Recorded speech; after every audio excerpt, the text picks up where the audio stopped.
Movie की शुरुआत में साल 2010 में इराक के रेगिस्तान में मिलिट्री का स्पेशल ऑपरेशन चलता दिखाई जाता है, जिसके तहत फौजी वहां आतंकवादियों को सर्च ऑपरेशन काफी देर तक चल रहा था और वही रात हो जाती है, जिससे सब तरफ अजीब सी आवाजें आ रही होती है। घना जंगल होने की वजह से वहाँ काफी डरावनी कीड़े, जहरीले सांप भी होते हैं। तभी सैनिक आतंकवादियों को गोलियों से मार देते हैं और कुछ अंधेरे की ओर भागने लगते हैं। सब सैनिक भी उनका पीछा करते रहते हैं।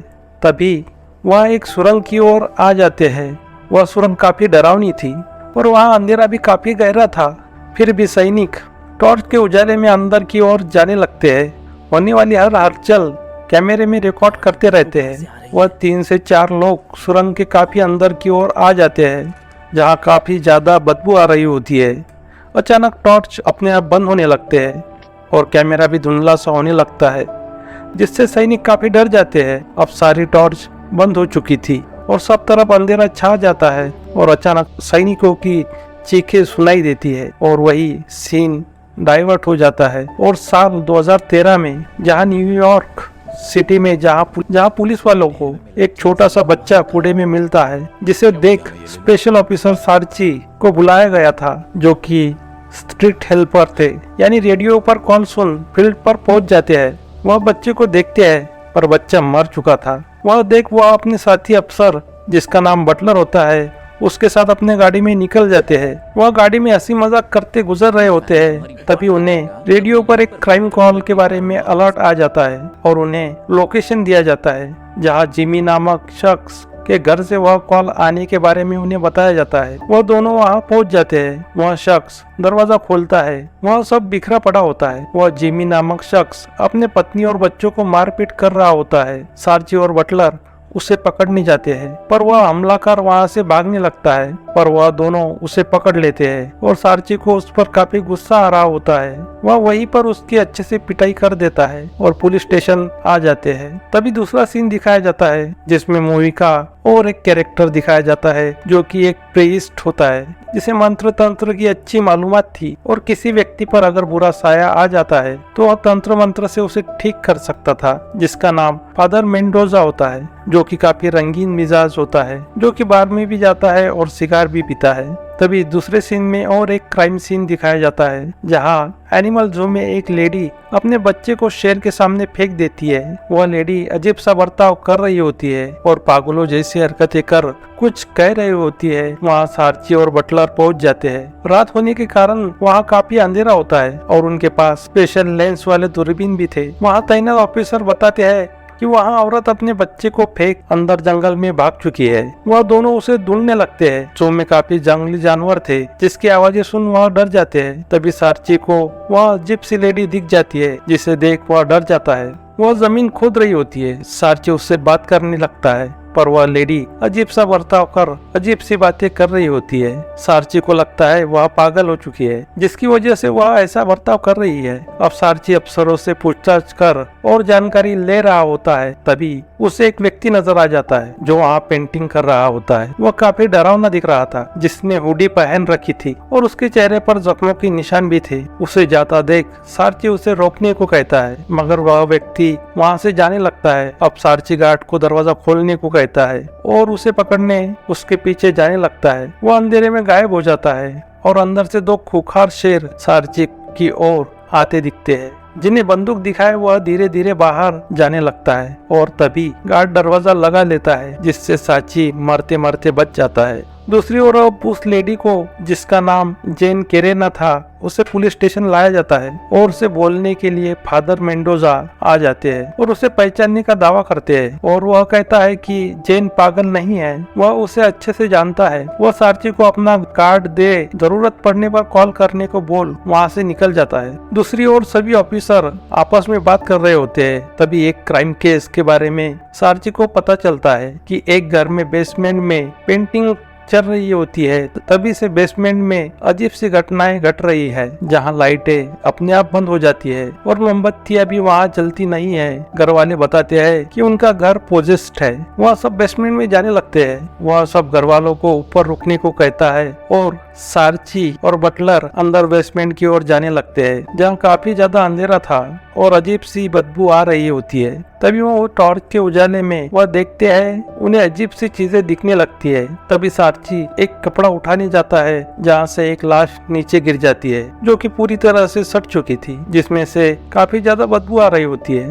अचानक वो लाश की आंखों से कीड़े बाहर आने लगते हैं और वह फूटने लगती है। सार्ची डर जाता है। तभी दूसरे सीन में उस लाश को पुलिस ले जाते दिखाई देती है और पुलिस उस घर वालों से पूछताछ करने लगती है, जो कि पेंटिंग के लिए 2 लोग हायर करने के बारे में बोलते हैं, जिसमें से एक शख्स यही था जिसका आईडी पुलिस वालों को मिल चुका था, जिस पर डेविड ग्रिक्स नाम और उसका पता भी लिखा हुआ था। और दूसरे शख्स के बारे में वह बात कहते हैं कि उसे हुडी पहनी थी, जिस वजह से वह ठीक से देख नहीं पाए थे। तभी सार्ची और बटलर डेविड के घर आ जाते हैं और उसके रूम की जांच करने लगते हैं, जहाँ सब तरफ बिखरा हुआ पड़ा था और सब तरफ कीड़े घूम रहे होते हैं। उन्हें डेविड के साथ वही जू वाली लेडी और उसके बच्चे की तस्वीर दिख जाती है, जहाँ जिमी, डेविड, सेंटिनो को भी एक तस्वीर मिल जाती है, जिसे देख सार्ची कहता है कि सेंटिनो वही है जिन्हें वह ढूंढ रहे होते हैं। तभी वहाँ बंदा एक कुत्ता उन पर भौंकने लगता है, जहाँ एक बिल्ली भी थी जो कि टांग रखी थी, वह मरी हुई थी, जिससे वह सब डर जाते हैं। वही दूसरी ओर फादर पुलिस स्टेशन आ जाता है, जो कि सार्ची को तंत्र मंत्र और कुछ बुरी शक्तियों के बारे में बता रहा होता है, पर सार्ची को इन सब बातों पर यकीन नहीं होता। तभी पुलिस वालों ने उसे जो कि काफी तफ्तीश कर वहां से सीसीटीवी फुटेज जमा किए थे, जिसे सार्ची देखता है, जिसमें वह लेडी अपने बच्चे को फेंकते नजर आती है और वह हुडी पहना शख्स भी वही नजर आ रहा होता है, जो कि शेरों का दरवाजा खोल शेरों से बात करते नजर आता है। अचानक सार्ची के सामने एक खूनी चेहरा आ जाता है, जिससे कि वह काफी डर जाता है। दूसरे सीन में सार्ची की फैमिली दिखाई जाती है, जिसमें उसकी वाइफ जेनिफर और डेनियला उसकी लड़की दिखाई जाती है, जो कि काफी शैतानियां करती है, जिस पर सार्ची गुस्सा हो जाता है और जेनिफर को सारी घटनाओं से परेशान होने के बारे में बात करता है, जिससे जेनिफर उसे दिलासा देती है। वही दूसरी ओर सार्ची वही लेडी के घर आ जाता है, जिससे उसका पति मारपीट करता था। सार्ची उसके पति यानी जिमी के बारे में पूछताछ करता है। वह बताती है कि वह कभी कभी अजीब सा बर्ताव करता था, अचानक वह यहाँ से निकल गया और कभी वापस नहीं आया। तभी सार्ची को जिमी की वीडियो सीडी दिख जाती है, जिसे देखने के बारे में वह उस लेडी को पूछता है और वह सब फुटेज देखने लगता है, जिसमें उसे वही शुरुआत वाला सैनिकों का फुटेज नजर आता है, जिस सुरंग के अंदर भी वही लिखा हुआ था।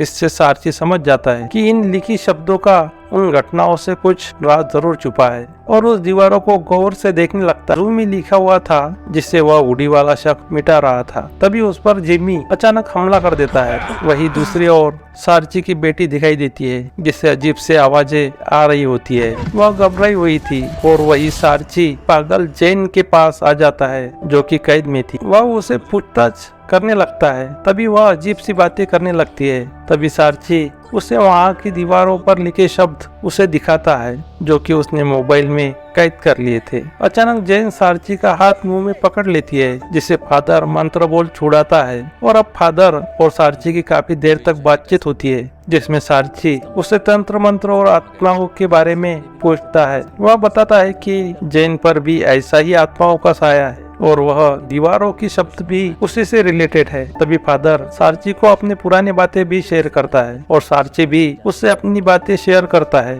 और उसका क्यों इन बातों पर विश्वास नहीं है यह बताता है। तभी वहाँ सार्ची को एक रिकॉर्ड किया हुआ वॉइस सुनने को देता है और पोजेस होने वाले बातें तंत्र मंत्र होते हैं, यही सार्ची को समझाता है। और वहाँ यह भी कहता है कि वहाँ शैतानी ताकत तुम्हें महसूस होती है और वह वहाँ से निकल जाते हैं। सार्ची घर आ जाता है, जिससे जेनिफर बताती है कि डेनियल रात भर सोई नहीं है और अजीब सी आवाजें उससे आती रहती है। वह डेनियल को देखने जाता है और रूम में देखने लगता है। तभी उसे वहाँ खिड़की से कोई नजर आता है, जिससे वह काफी डर जाता है। दूसरे सीन में उसे अस्पताल को दिखाया जाता है, जहाँ मिस जैन ने गार्ड को मार दिया है और वह वहाँ से निकल रही होती है। दूसरी ओर फादर और सार्ची दिखाए जाते हैं, जो कि घटी हुई घटनाओं को फिर से देख उस पर बातचीत कर रहे होते हैं। तभी ऑफिसर बताता है कि वहाँ दीवार पर लिखी बातें खून से लिखी हुई थी और जिस खून से लिखी हुई थी उसका डीएनए सेंटिनो के खून से मिलता है जिसे हम ढूंढ रहे हैं।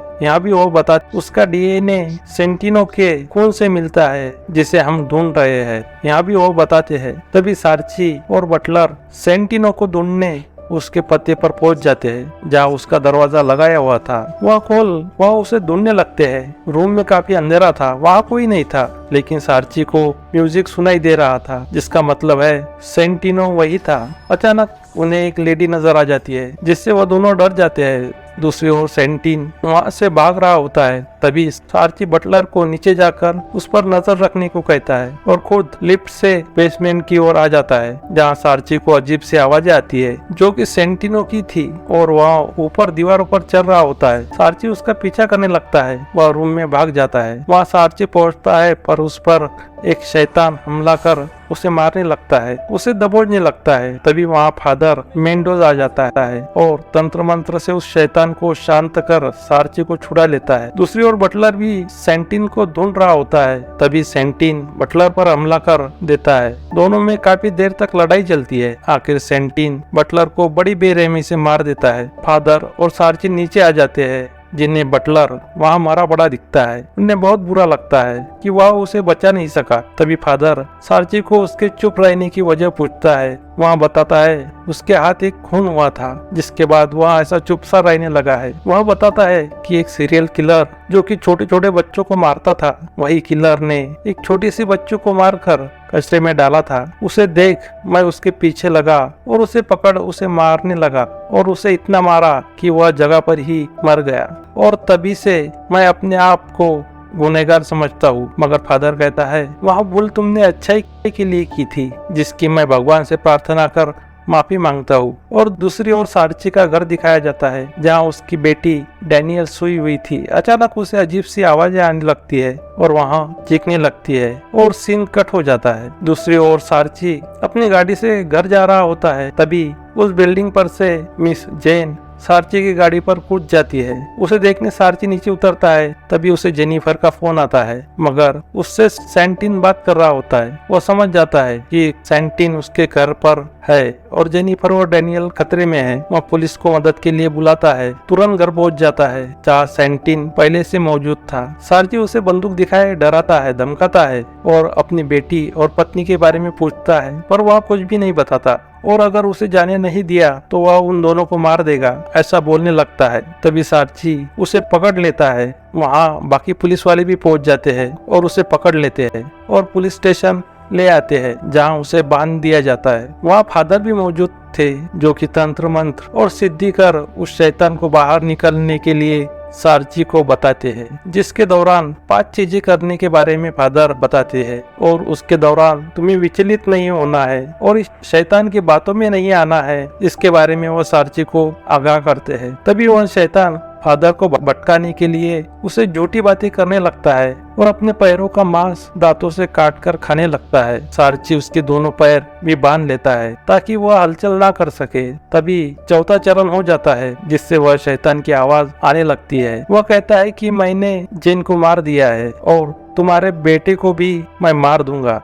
यह सुन फादर उसकी बातों में आ जाता है। सार्ची उसे समझाने लगता है कि तुम्हें विचलित करने के लिए यह शैतान ऐसी बातें कर रहा है। फादर खुद को संभाल लेता है और तंत्र मंत्र शुरू कर देता है और शैतान अब अजीब सी हरकतें करने लगता है। तभी सार्ची को उसकी आवाज आने लगती है कि उस शैतान का नाम जंगला है। अब फादर कहता है 5वां चरण शुरू होने वाला है और अब तुम संभल कर रहो। तभी सार्ची सेंटिनो को पकड़ लेता है और फादर अपने मंत्र पढ़ना फिर से शुरू कर देता है। आखिर वह शैतान सेंटिन का शरीर छोड़ बाहर निकल जाता है और सेंटिन शैतान से मुक्त हो जाता है। वह सार्ची को पत्नी और बेटी का पता दे देता है। वहां जाकर वह लोग उन्हें बचा लेते हैं और सब खुश हो जाते हैं। आखिरी सीन 7 साल बाद का दिखाया जाता है, जिसमें सारची के घर बच्चे का जन्म हो जाता है और यही मूवी भी खत्म हो जाती है। तो अब तक मेरे साथ जुड़े रहने के लिए आप सबका धन्यवाद। अगर आपको मूवी अच्छी लगी तो लाइक करें, शेयर करें और इस तरह की मूवीज आप देखना चाहते हैं तो मेरे चैनल को सब्सक्राइब जरूर करें। तो मैं आप सबसे अब विदा लेता हूँ, फिर मिलेंगे किसी और मूवी के साथ। तब तक अपना ख्याल रखें। बाय, धन्यवाद।